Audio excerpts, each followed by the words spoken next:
La grâce de notre Seigneur Jésus-Christ, l'amour de Dieu le Père et la communion du Saint-Esprit soient avec chacun d'entre vous.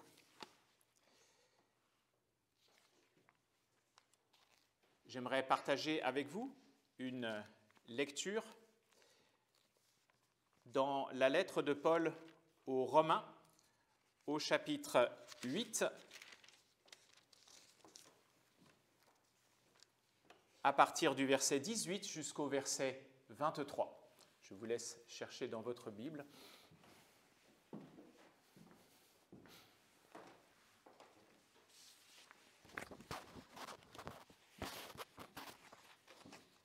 Écoutons ensemble cet épître pour ces dimanches de la fin du temps de l'Église.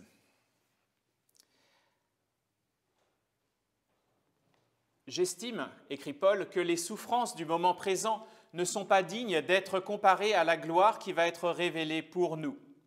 De fait, la création attend avec un ardent désir la révélation des fils de Dieu. En effet, la création a été soumise à l'inconsistance, non de son propre gré, mais à cause de celui qui l'y a soumise. Toutefois, elle a l'espérance d'être elle aussi libérée de l'esclavage de la corruption pour prendre part à la glorieuse liberté des enfants de Dieu. Or, nous savons que jusqu'à maintenant, la création tout entière soupire et souffre les douleurs de l'accouchement. Et ce n'est pas elle seulement qui soupire, mais nous aussi qui avons pourtant dans l'esprit un avant-goût de cet avenir, nous soupirons en nous-mêmes, en attendant l'adoption, la libération de notre corps. En effet, c'est en espérance que nous avons été sauvés. Or, l'espérance qu'on voit n'est plus de l'espérance. Ce que l'on voit, peut-on l'espérer encore? Mais si nous espérons ce que nous ne voyons pas, nous l'attendons avec persévérance. Présentons cette méditation dans la prière. Seigneur, notre Dieu, par ton Esprit Saint, par ta parole, tu as semé dans nos cœurs l'espérance de la vie éternelle, une espérance ferme, quelque chose que nous attendons. Nous te prions dans cette attente de nous nourrir aujourd'hui encore par cette parole, afin que nous menions déjà cette vie nouvelle que tu nous as accordée et que nous soyons des signes de cette vie nouvelle du salut que tu as accordé en Jésus-Christ pour la rédemption de ce monde. Amen.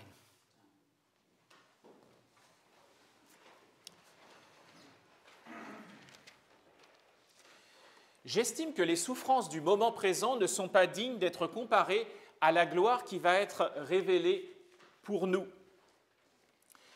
Alors, c'est une phrase que nous connaissons, que nombre d'entre nous connaissent. Elle fait partie des phrases que nous appelons des paroles de consolation que nous pouvons recevoir. Mais on pourrait avoir le désir d'aller un peu plus loin, de dire, c'est peut-être un peu facile de dire, voilà, ce que nous souffrons aujourd'hui, c'est rien à côté de l'éternité bienheureuse. On a pas mal dépassé dans notre monde l'époque de Marx qui disait que la religion était l'opium du peuple, une sorte de drogue qui permet de soulager les souffrances. Mais finalement, ce genre de pensée marque encore notre société et on pourrait se dire que finalement, c'est bien sympathique de consoler les gens pour leurs souffrances présentes avec la promesse d'un monde à venir. Alors, c'est l'occasion d'aller plus loin dans cette parole et de la prendre avec foi. Pourquoi Paul, dit-il, les souffrances du moment présent ne sont pas dignes d'être comparées à la gloire qui va être révélée pour nous? Ce n'est pas juste quelque chose qu'il balance comme ça, un slogan, c'est quelque chose qu'il fonde justement sur cette espérance qu'il a. Et cette espérance, ce n'est pas une vague espérance, c'est l'espérance de la révélation de ce salut que Dieu a accordé aux hommes à travers la vie de Jésus-Christ. Paul est celui qui ancre sa foi dans la résurrection des morts sur la foi en la résurrection de Jésus. Et aux Corinthiens, il dit Jésus est ressuscité et il cite des témoins. À l'époque où il écrit cette lettre aux Corinthiens, il y a encore des gens vivants et nombreux qui ont vu Jésus ressuscité. Paul ne se base pas sur du vent, il se base sur des paroles de Dieu et des paroles que Dieu a mises en action.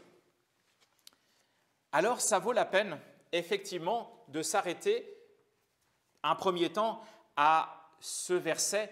Pourquoi les souffrances du moment présent ne sont pas dignes d'être comparées à la gloire qui va être révélée pour nous?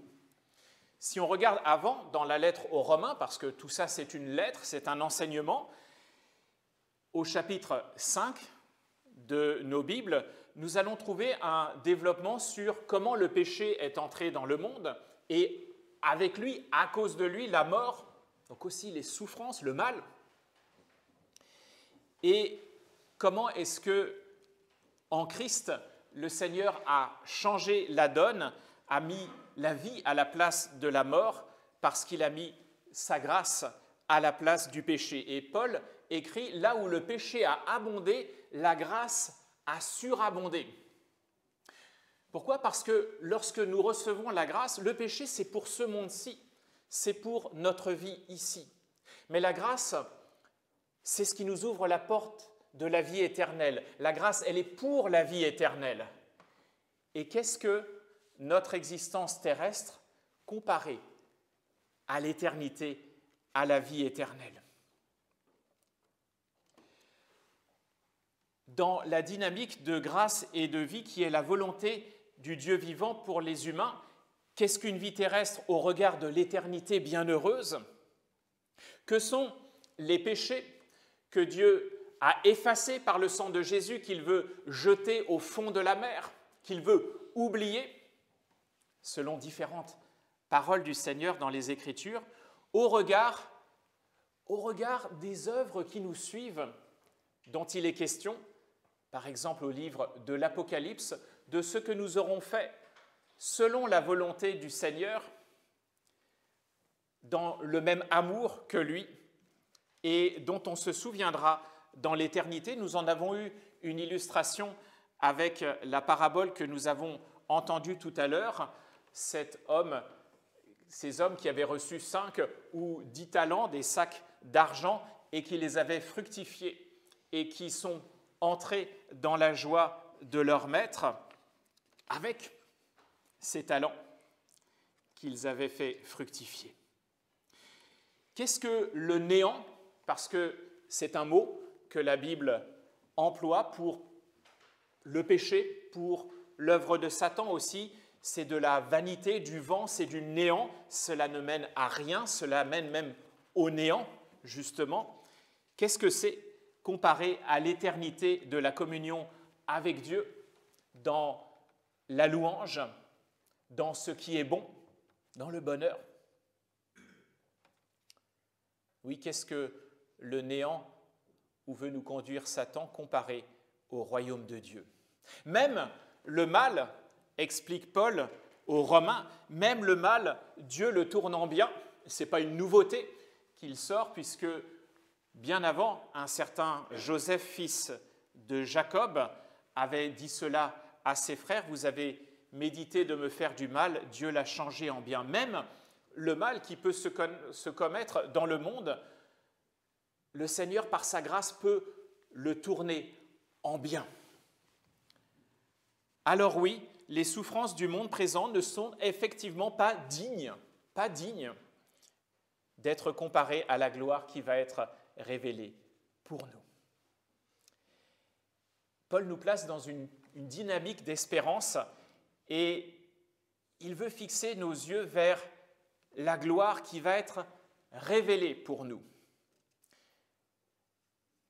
Révélée pleinement. Parce que de gloire, il en parle déjà, il dit ce qu'il a justifié, il les a aussi glorifiés. Donc ce n'est pas seulement du futur. Seulement, effectivement, dans ce monde, nous en avons quelques signes, et puis nous attendons la pleine révélation.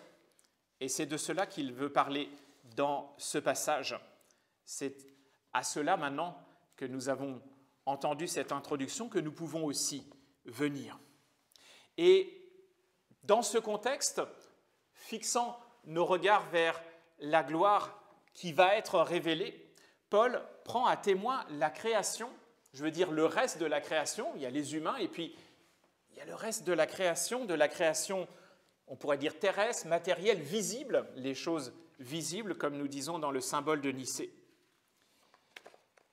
C'est un passage de ce point de vue intéressant qui apporte un plus parce qu'il nous permet de jeter un regard, de trouver une perspective divinement inspirée sur la création visible, en dehors des humains. Mais on va le voir avec les humains aussi. Et dans notre société où il est si souvent question d'écologie, c'est intéressant de trouver un enseignement divin, divinement inspiré là-dessus. Et Paul n'a pas eu besoin d'attendre le XXe ou le XXIe siècle pour constater que la création souffrait.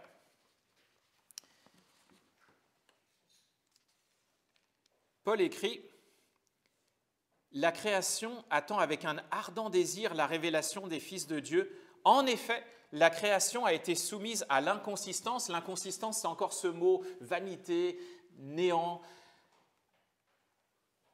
Non de son propre gré, mais à cause de celui qui l'y a soumise. Et celui qui l'y a soumise, c'est l'homme. Ce serait facile de rejeter la faute sur Satan. D'ailleurs, c'est ce qu'on a essayé de faire, ce que nos premiers parents ont essayé de faire au départ. Le serpent m'a tenté et j'en ai mangé. C'est vrai. Mais l'homme a pris la responsabilité en choisissant d'écouter le serpent et de ne pas écouter la parole de Dieu. L'homme a choisi cette connaissance du bien et du mal et ce monde dans lequel bien et mal se côtoient. Voici, dit le Seigneur, et j'aime bien dire que c'est une sanction, c'est-à-dire ce n'est pas simplement une punition, c'est une conséquence.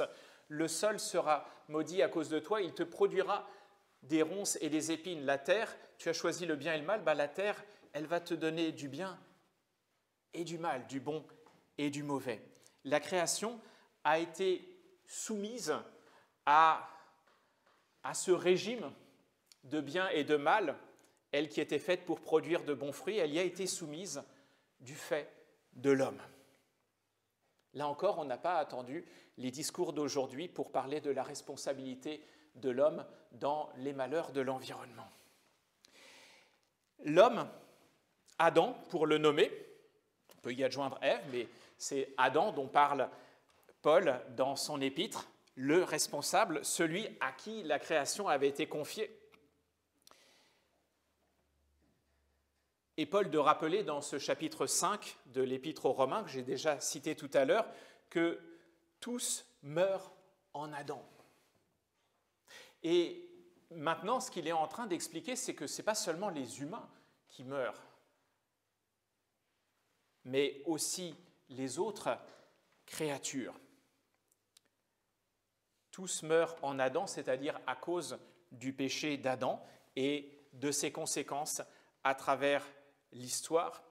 Le salaire du péché, c'est la mort, mais cet état de fait, eh bien, il ne nous concerne pas seulement, mais nous le savons lorsque nous sommes confrontés à la mort d'un animal, quelles que soient les circonstances, que ça ne concerne pas seulement les humains. La création a été soumise à l'inconsistance. Et il y en a eu un premier signe tout de suite lorsque Adam et Ève, qui eux s'étaient cachés avec des branchages, eh bien, ont reçu des habits du Seigneur, des habits en peau d'animal. La notion du sacrifice, elle est déjà là. Elle exprime cette mort d'un autre à cause d'une faute. Les animaux n'avaient rien demandé et les voilà transformés en blousons, si j'ose dire. La mort est entrée dans le monde et les a concernés aussi. Et à travers l'Ancienne Alliance, il y aura ces sacrifices d'animaux, mais nous savons que c'était juste des signes, c'était en attente du sacrifice du Christ qui guérit ce péché, qui efface ce péché, qui expie ce péché et qui nous donne à nouveau accès à la vie pleine.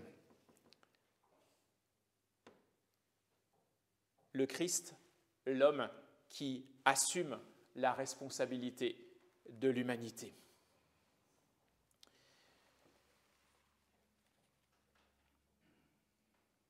Encore une fois, ce passage, il résonne bien avec notre époque parce que nous pourrions trouver aujourd'hui plein d'exemples de la souffrance de la création, mais à l'époque de Paul, il voyait aussi les animaux mourir, il voyait aussi les animaux asservis par l'homme, il voyait les dégâts que les humains peuvent causer sur la création, même s'ils n'avaient pas forcément l'ampleur, la puissance d'aujourd'hui.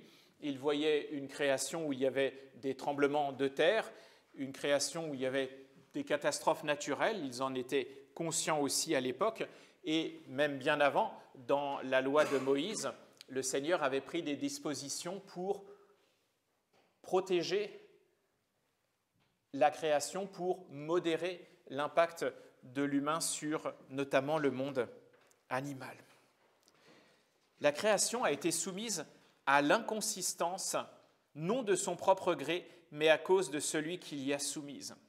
Alors si nous nous souvenons de ce que Paul a dit avant, « J'estime que les souffrances du moment présent ne sont pas dignes d'être comparées à la gloire qui va être révélée pour nous », imaginons effectivement ce que sera en comparaison la situation de la création lors de la révélation des fils de Dieu. Elle a été soumise maintenant à l'inconsistance, à la vanité, au néant du péché à cause de l'homme. Quelle sera sa situation lors de la révélation des fils de Dieu?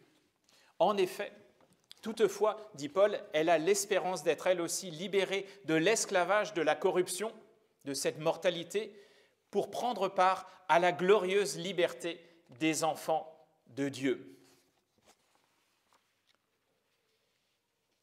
Le jour où les humains seront pleinement restaurés dans cette humanité à l'image de Dieu, replacés dans cette création bonne, très bonne, parfaite du Seigneur.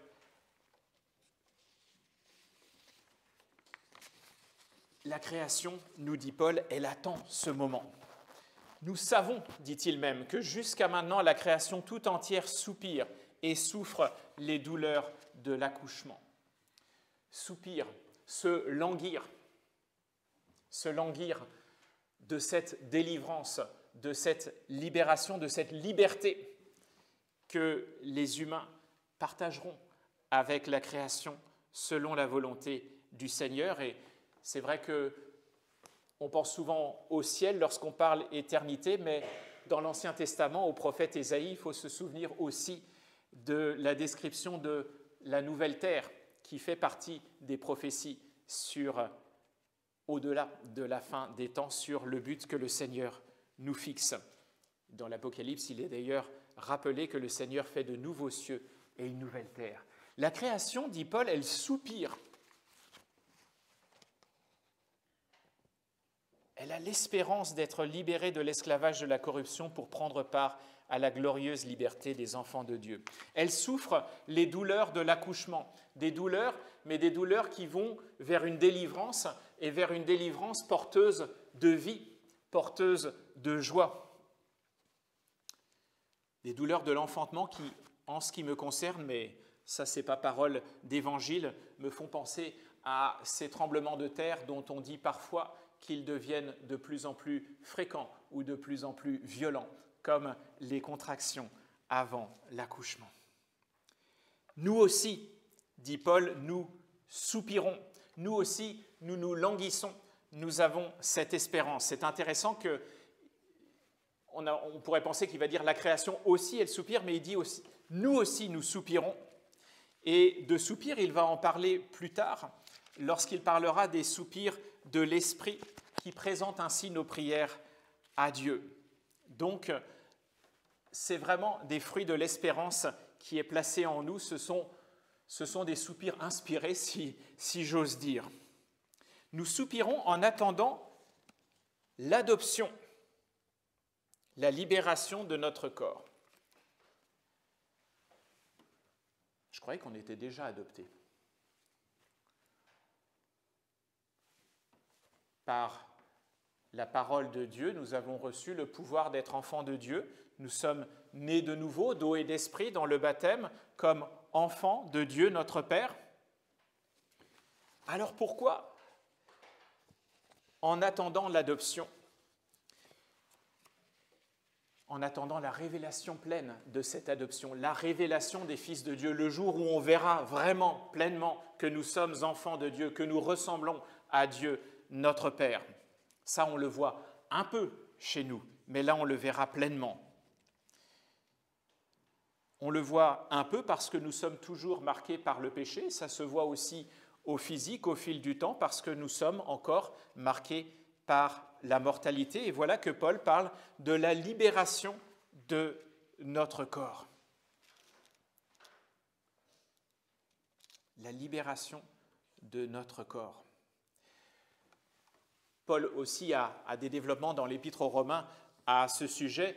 Il dit que si nous sommes nés de nouveau, c'est selon l'esprit, mais notre corps, c'est encore le corps de ce qu'il aime bien appeler notre vieil homme. C'est le corps que nous avons hérité de nos parents et de nos premiers parents. Et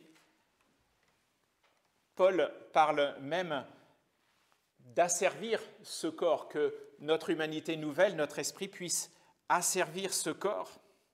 Mais en même temps, Paul s'en déclare prisonnier. Qui me délivrera de ce corps de mort? Ce corps voué à la mort, et puis ce corps qui est marqué par le péché, dans lequel je commets encore tel ou tel péché, et qui a pour salaire la mort. Et quand on parle de corps, on peut parler de chair. Ce n'est pas seulement le physique, mais cela peut être aussi notre cerveau, notre intelligence. Paul nous invite à vivre selon l'Esprit, à laisser l'Esprit Saint renouveler notre intelligence et à utiliser ce corps comme un instrument de justice plutôt que de péché, mais il nous enseigne aussi que c'est un corps à durée limitée. Alors la libération du corps, c'est lorsqu'effectivement nous quitterons cette terre, que notre âme sera réunie au Seigneur. Mais ce n'est pas seulement ça, la libération du corps. Ça, c'est ce que, par exemple, les Grecs, à qui Paul a prêché, pouvaient croire. Mon âme sera libérée de mon corps, et c'est mon corps qui était mauvais, alors du coup, tout sera bien. La libération du corps, c'est aussi le corps qui sera libéré de cette vanité, de ce néant du péché. C'est la résurrection des morts, c'est la résurrection des corps. Lorsque notre corps connaîtra aussi cette nouvelle réalité, cette nouvelle création, cette création renouvelée à laquelle le Seigneur nous appelle. Il sera libéré des contraintes de la mortalité, de la faiblesse. Il sera glorieux, nous serons corps et âme, vraiment les enfants de Dieu à son image. Et ça, cet avant-goût nous a été donné à Pâques, dans le Christ ressuscité. Lui qui est le premier-né d'entre les morts, lui qui est aussi les premiers fruits. Premiers fruits parce que premier homme ressuscité des morts pour la vie éternelle, mais aussi premier fruit de cette création renouvelée, premier signe de cette nouvelle création que le Seigneur va révéler pleinement. Alors oui, il y a de quoi soupirer, se languir et contempler cette libération glorieuse. Nous ne sommes pas seuls, la création aussi l'attend et l'Esprit Saint soupire avec nous parce qu'il nous donne cette espérance glorieuse. Il nous donne aussi de marcher dans cette attente, de vivre déjà la vie nouvelle en germe, cette vie qui sera pleinement révélée à la fin, pour que ces signes en conduisent d'autres vers ce but glorieux. Que le Seigneur nous accompagne dans ce pèlerinage, qu'il nous donne d'être vigilants dans notre attente, d'être actifs dans notre espérance, parce que cette espérance, elle est solidement fondée sur la parole de Dieu mise en action, en Christ ressuscité, sur la parole qu'il veut encore transmettre dans sa patience à ce monde. Que la paix de Dieu qui surpasse toute intelligence garde vos cœurs et vos esprits en Jésus-Christ pour la vie éternelle. Amen.